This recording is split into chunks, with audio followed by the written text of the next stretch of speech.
Welcome to From Manuscript to Ministry, created and produced by Elder William Moore, the podcast where faith meets the written word.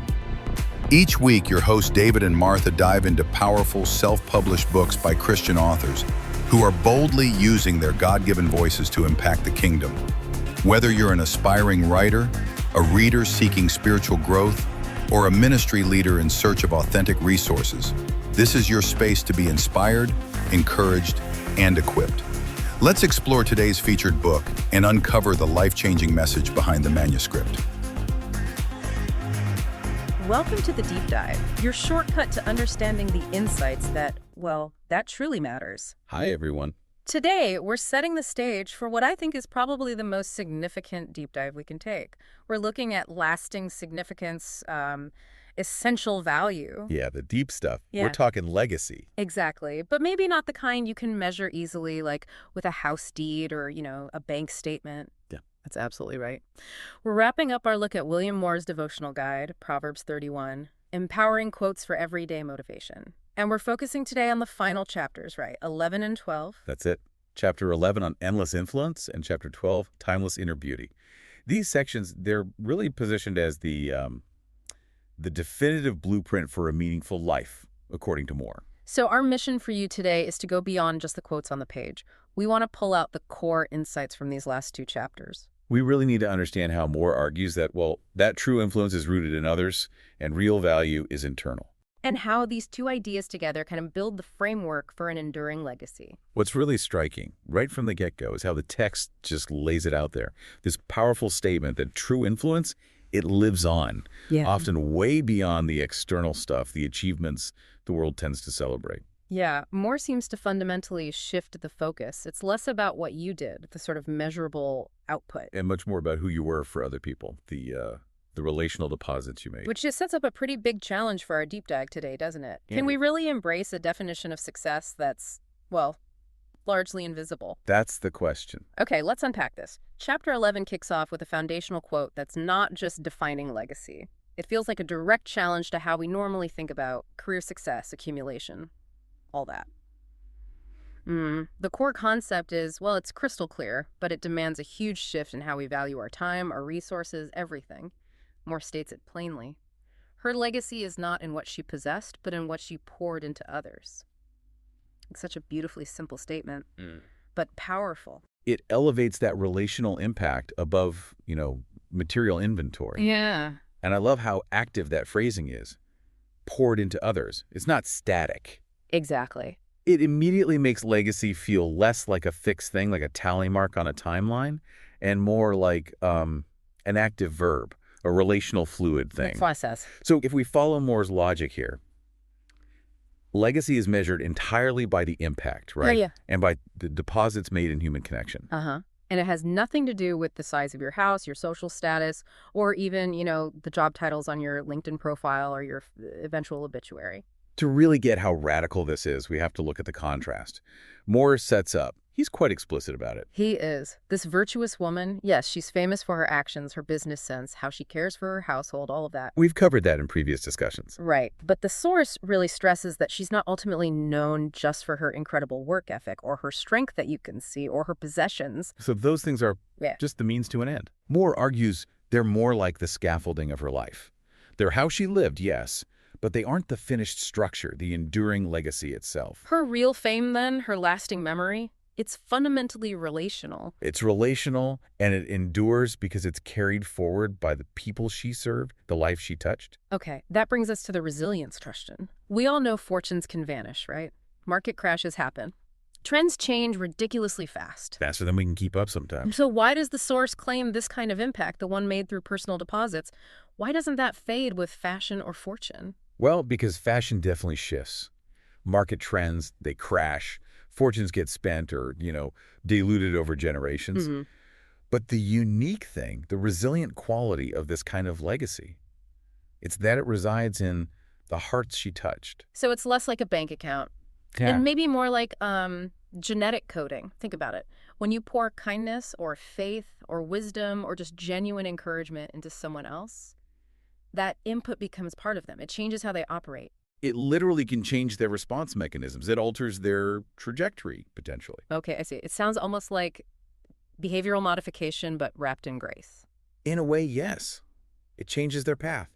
And then they carry that new code forward. They influence their own kids, their partners, their communities. So because this influence gets replicated, transmitted across generations through changed behavior and belief, not through, like, selling an asset or writing a will. Precisely.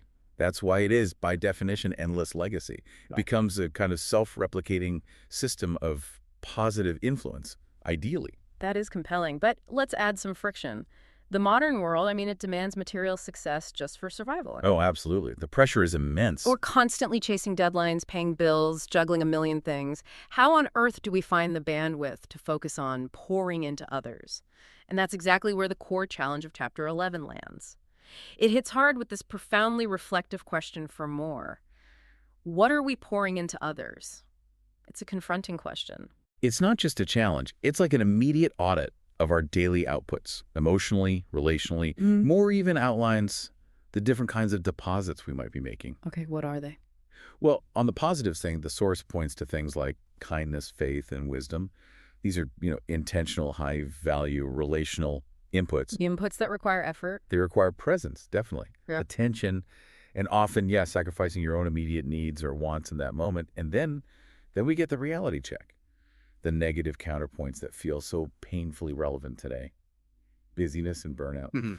Ugh, yes. We really have to spend some time on this because this is where Moore is directly critiquing, I think, our current culture. Busyness and burnout. That's often what we pour out instead of wisdom, isn't it? So often. We're just so drained by the sheer relentless demands of our schedules that our relational deposits end up being zero, or worse, they're negative. We leave behind friction, short tempers, exhaustion. Right. We communicate, maybe without even saying a word, that the schedule, the task list, that's more important than the person standing right in front of us. What strikes me here is that busyness isn't just a state we're in. It feels like an active choice sometimes. Prioritizing input demands, tasks coming at us over relational output. That's a great way to put it. You're so busy receiving that you have nothing left to give relationally. Yeah. And the insight from the source here connects current action directly to future consequence. It says our actions today become the seeds of legacy for tomorrow. So if we sow busyness, we leave behind a memory of someone who was unavailable, stressed, always focused elsewhere. A legacy defined by absence, essentially. wow. But if we intentionally sow wisdom or kindness, even if it's just for 5 minutes a day, as Moore suggests later, that seed can keep bearing fruit long after we're gone. So Moore is forcing us to see that the investment portfolio of our soul, if you will, it's measured in attention and presence. Exactly. Not in dollars or how packed your calendar is. So the first step towards building this endless influence is just recognizing that the biggest threat isn't really failure in the traditional sense. It's simply being too distracted to show up for people. That seems to be the core message. Yeah. Exactly. And recognizing that naturally leads us into the next part, the actual mechanism of influence. How do you do it? Right. Which Moore describes in, well, surprisingly practical terms. He takes it beyond just the philosophical idea of legacy and really grounds it in things you can actually do. And I think the beauty of this section is how it sort of democratizes legacy building, makes it accessible. How so?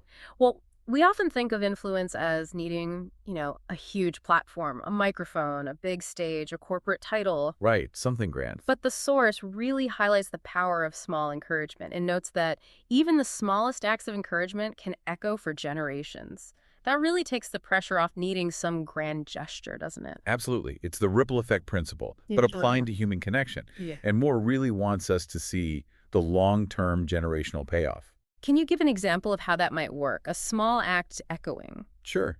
Think about a seemingly tiny moment of support.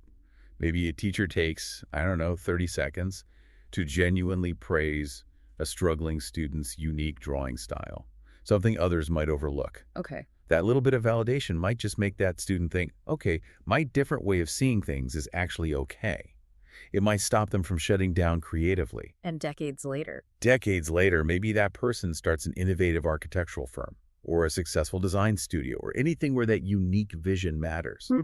That initial tiny moment of support now has this cascading impact across generations through their employees, their clients, their own family. Wow. It's like the difference between just dropping a pebble in a pond and without knowing it, changing the entire course of a river downstream. That's a great analogy. That's the potential more seasoned small acts. Okay, but I want to push back a little. In a world obsessed with optimizing everything, ticking boxes, how do we make sure that small encouragement is genuine? That it's not just another quick transactional checkbox exercise? That's a really important question. Because the idea of small acts could easily become shallow, fleeting interactions if the heart isn't really in it, right? That is a critical challenge. You're absolutely right. And I think that's precisely why Moore doesn't just leave this as a nice thought. He immediately tackles that potential for shallowness by giving a very immediate, tangible, and importantly, achievable action.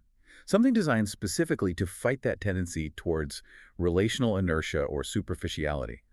He calls it the 5-minute challenge. Okay, let's break this down for everyone listening, because this is the really practical takeaway from this part of the source. Right. The challenge sounds almost deceptively simple. Just take 5 minutes, only 5, to intentionally speak life into someone. It's not about solving their big problems.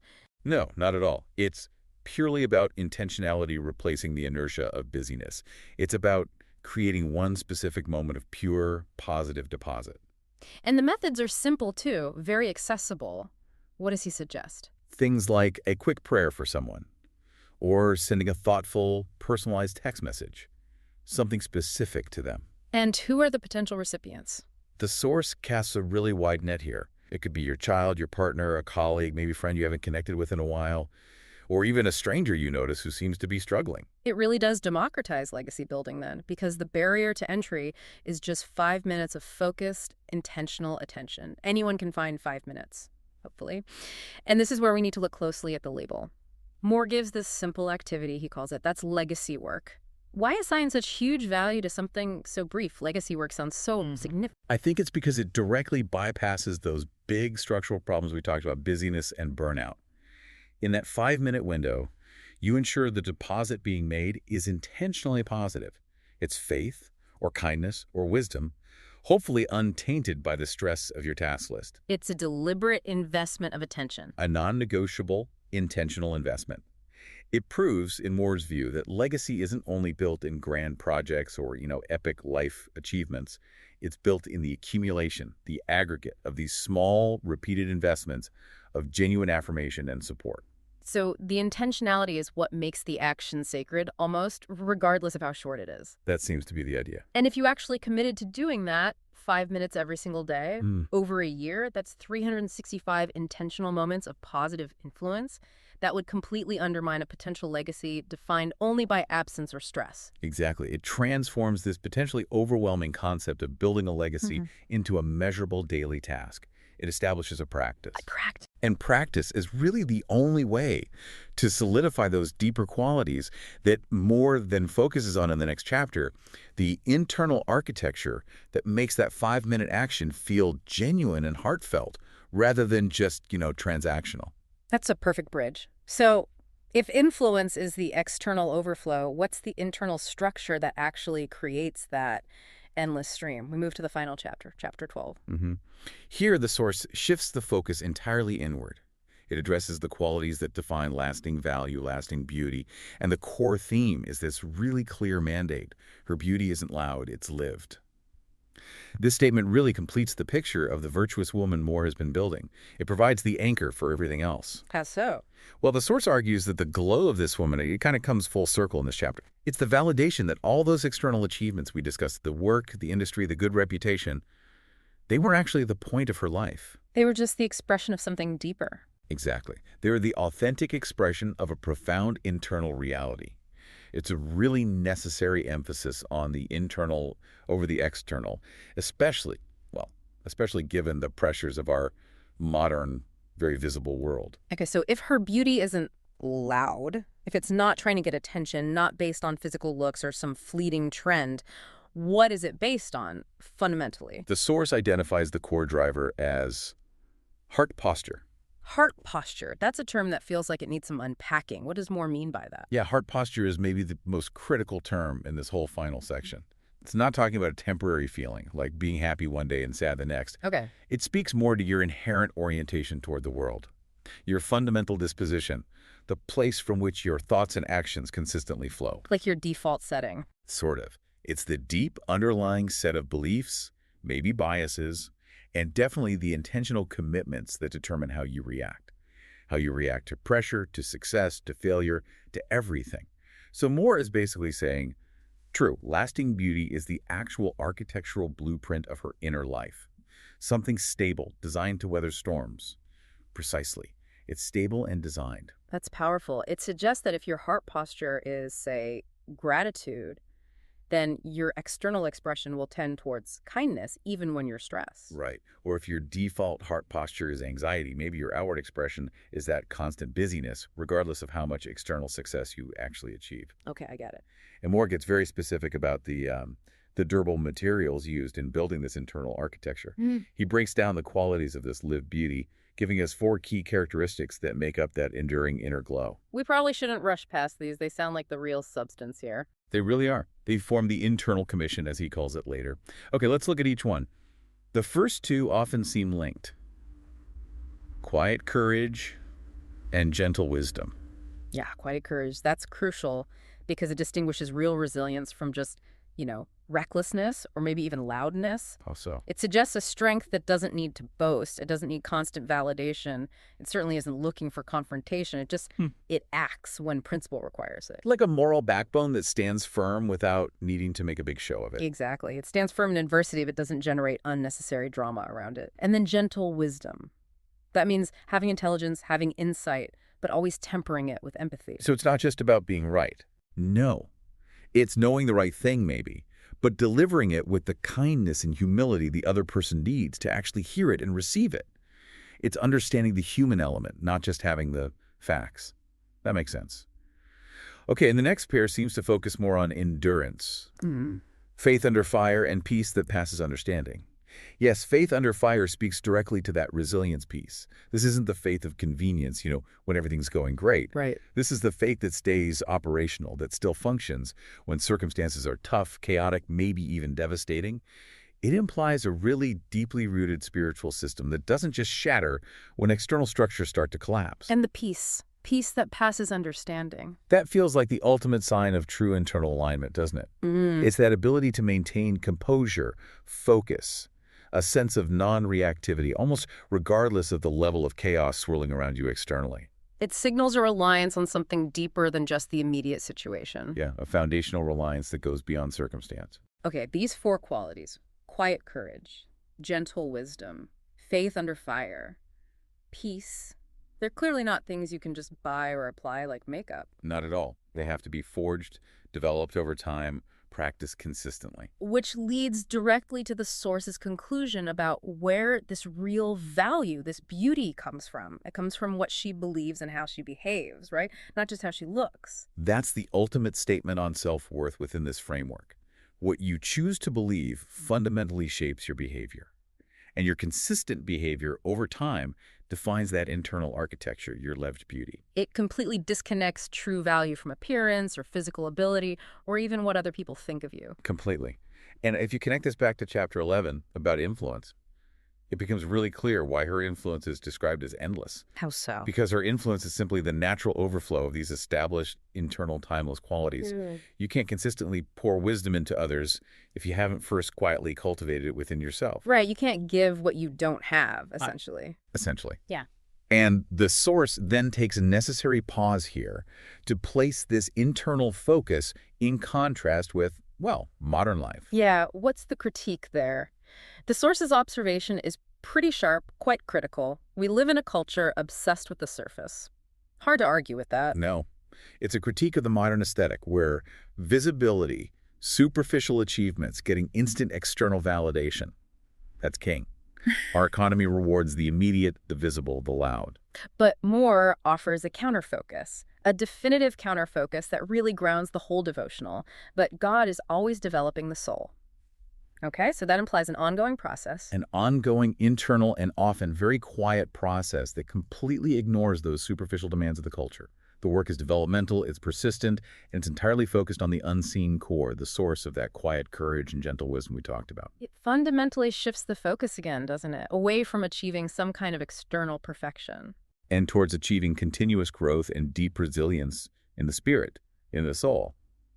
If the culture demands loud perfection right now, the source reminds us that true, eternal development is quiet, it's constant, and it focuses on that underlying soul structure. And that structure takes time, patience, Right. and probably hardship sometimes to build. Often hardship, yes. Okay, so if the soul is constantly being developed, that implies work. It implies maintenance, intentionality. Chapter 12 then concludes with what feels like a spiritual maintenance plan, That's a good way to put it. using this fantastic analogy for self-care that goes way beyond just, taking a bubble bath. Right, the analogy of the inner garden. And it's crucial to see this isn't a passive metaphor. A garden requires work, Right. continuous labor. Yeah, you can't just ignore it and expect flowers. Exactly. So the final reflective questions that Moore poses to the listener, they use this imagery. They really push for active self-assessment. Are you nurturing your inner garden? And very specifically, is your face being fed daily? Nurturing an inner garden that requires vigilance, right? Right. Weeding out bad thoughts, pruning distractions, daily watering. It has to be prioritized. It's active work. And then the source hits us with that killer contrast, the one every single listener probably needs to hear. Are you tending to your spirit the way you tend to your schedule? That is the ultimate confrontation of modern priorities, isn't it? And it feels like the key to solving that whole busyness burnout problem from Chapter 11. How so? Well, think about how meticulous, maybe even obsessive we can be about our external schedule. Meetings, deadlines, appointments, kids' activities. Yeah. We manage it all. Right down to the minute sometimes. But that very focus often generates the exhaustion and emotional deficit we pour out onto others. Yet the source implies that the inner garden, the actual source of our quiet courage and peace, is often left untended, fallow, unwatered, maybe overrun with weeds. So if I actually treated my inner health, my spiritual well-being, with the same rigor I treat my 9:00 a.m. meeting, like it's non-negotiable, essential, demands my full attention, my whole day, my whole output would have to shift. It would have to. But that requires a fundamental belief shift first, doesn't it? Believing that the inner work is actually more important, or at least equally important, as the external logistics. Yeah. You have to believe it matters just as much, if not more. Absolutely. The implication is clear. We need to apply the same discipline, the same non-negotiable time allocation to tending the spirit that we currently give to managing the schedule. Because if we don't schedule it, It probably doesn't happen. or it gets the leftover scraps of our energy, and then the legacy of busyness inevitably wins out. And Moore makes it clear this level of commitment isn't just a nice idea, a suggestion. It's framed as more than that. Yes, he highlights the source's framing of the book's conclusion. It's not presented as a final stop, like, okay, you've read it, period. It's framed as a forward-looking commission. A commission. What does that imply? Well, commission implies responsibility, right? It implies authority, and it definitely implies continued movement, continued action.